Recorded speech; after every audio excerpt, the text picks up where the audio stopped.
Gente, então, continuando aqui com a República Velha, só que em relação à parte social, né?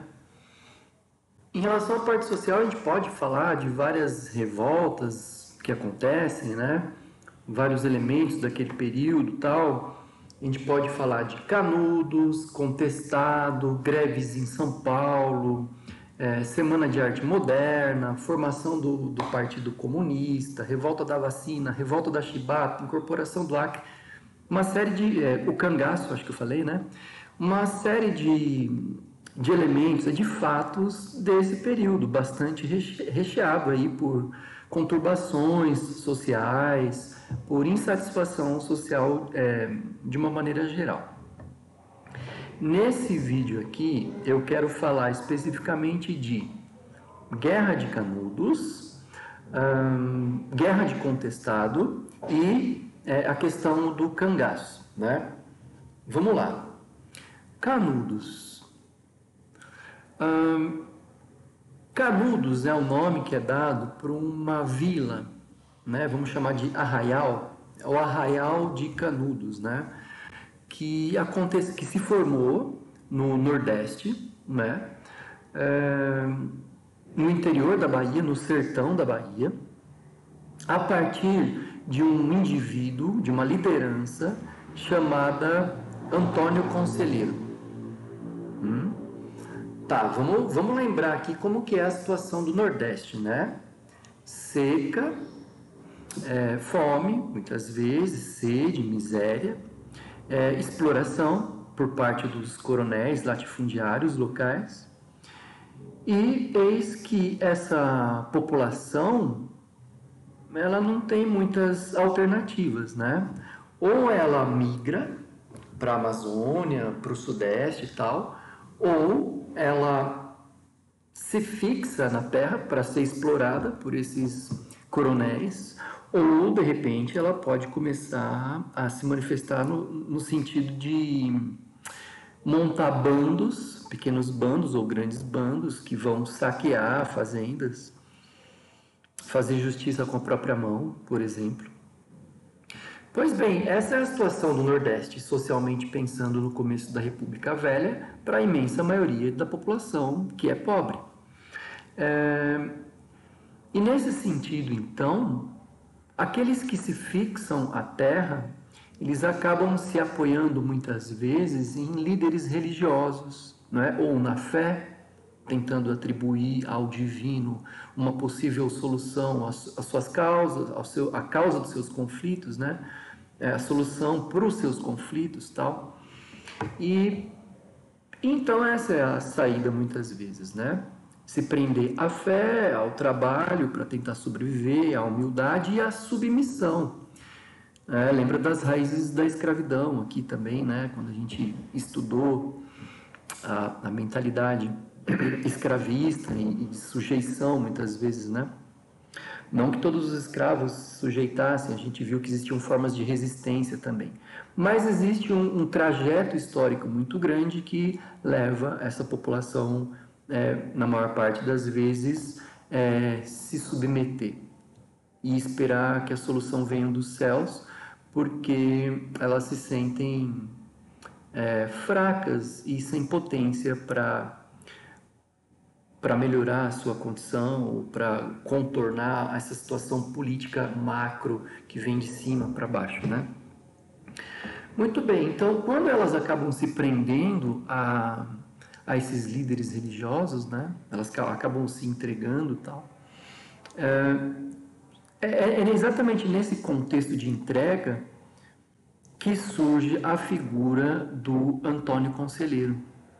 O Antônio Conselheiro era um líder religioso que ajudava os pobres, ele incentivava, né, as pessoas, ele tinha fama de milagreiro, né, então ele passava a atrair muitos fiéis nesse sertão da Bahia, né. E ali, em 1893, aproximadamente 200 pessoas juntas com Antônio Conselheiro fundam o Arraial de Canudos, né?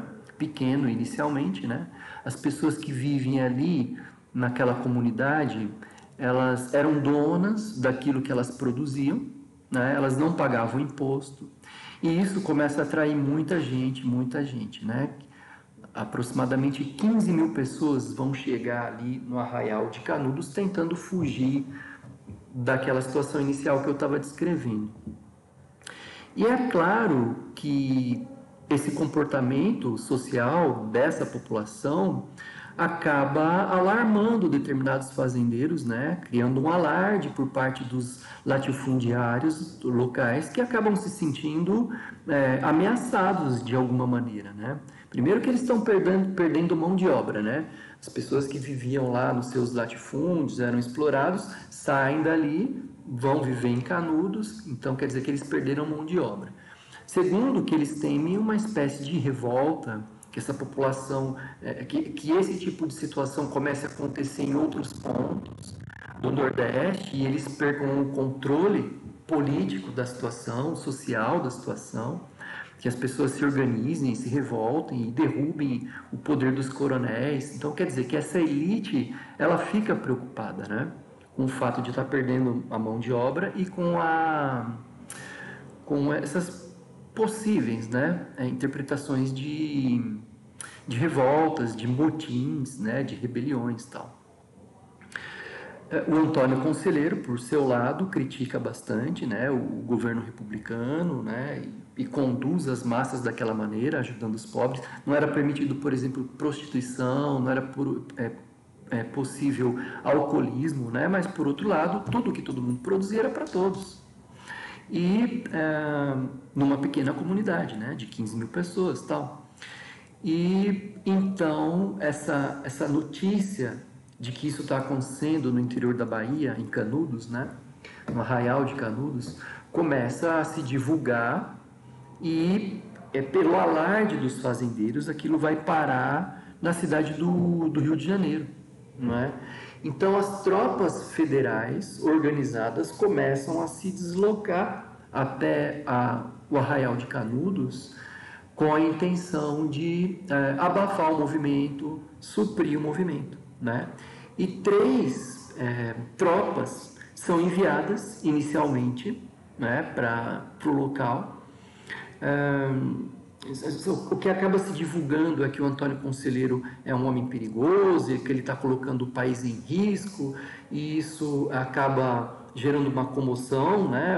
Convence a opinião pública do Brasil, tal. As tropas são enviadas, o pessoal de Canudos resiste às ofensivas do exército brasileiro, os sertanejos resistem, né, a essas ofensivas.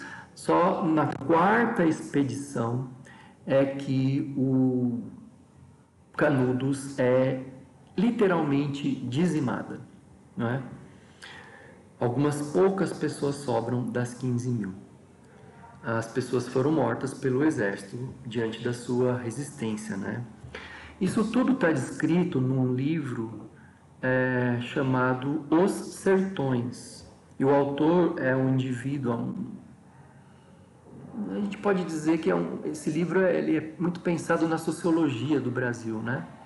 Mas enfim, ele é escrito por um jornalista da época, que era o Euclides da Cunha. O Euclides da Cunha era um jornalista do Rio de Janeiro, que foi enviado para o local para poder mandar as cartas, mandando as notícias, para essas notícias serem divulgadas na capital, no Rio de Janeiro. E, paralelamente a esse serviço, ele escreveu o livro Os Sertões, né? Que é dividido em a terra, a população, o povo e a guerra. E lá ele descreve a carnificina que foi, né? Que recaiu sobre Canudos. E eis então a solução que foi dada para essa questão social por parte do governo brasileiro. Então, esse é o primeiro episódio. O segundo episódio, ele é bastante parecido e normalmente os historiadores traçam alguns paralelos, né, algumas semelhanças assim com Canudos, né? Porém, esse segundo episódio, que leva o nome de Contestado ou Guerra de Contestado, né, acontece no limite, na fronteira entre o Paraná e a Santa Catarina, o estado de Santa Catarina. E ali o que aconteceu foi uma disputa territorial, né? Então, existiam ali as pessoas comuns, as pessoas mais pobres, né? E existia um projeto, então, de construir uma estrada ali de ferro chamada Brazil Highway, não é? Que passava por São Paulo, inclusive, e tal, para poder escoar a produção. E então essas pessoas que estavam construindo estavam sendo exploradas, estavam revoltadas, aí tinha disputa territorial, o conflito vai crescendo, surge a figura, a liderança do José Maria, nesse caso, né, lá em Canudos, Antônio Conselheiros, aqui no Paraná com Santa Catarina, o José Maria e tal. E basicamente a história tem o mesmo desfecho, né? Então quer dizer que de novo o governo federal tratando a questão social com bastante força e um certo grau de autoritarismo típico da lógica patriarcal, coronelista da República Velha, né? Pois bem, então esses são os 2 episódios. Só que lembra que eu comentei que nesse vídeo aqui eu quero falar de 3 características, né? Uma terceira é o cangaço. Lembra que eu estava dizendo que lá no Nordeste ou as pessoas migravam ou elas ficavam, né, na terra com os problemas da seca tal, e aí muitas vezes algumas se submetiam, porém algumas formavam bandos, né, bandos organizados que agiam de forma violenta, né, passando por fazendas, sítio, fazendo justiça com a própria mão, matando por pequenas questões morais, muitas vezes, né, do dia a dia ali, de relações entre vizinhos, marido e mulher, traição, amigos ou inimigos, né, qualquer questão moral. Mas além disso também existia uma perseguição em relação aos opositores políticos. Então, esse grupo de cangaceiros, né, também matavam por dinheiro determinados coronéis, né, ou inimigos políticos, né, o coronel X manda matar o coronel Y. Perseguições políticas também em troca de dinheiro, em troca de favores, de poder. Então é claro que eles tinham bastante influência, bastante poder por onde eles passavam, pelas cidades, pelas cidadelas, pelas fazendas, sítios, casas pequenas, isoladas, tal.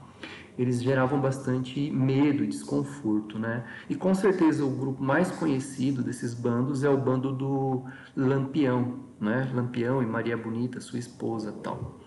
Cangaceiros do período da República Velha. Tudo bem, gente? Então, assim, para a gente não se estender mais essa primeira aula aqui da questão social, vimos Canudos, Contestado e o Cangaço. Valeu. Até a próxima aula.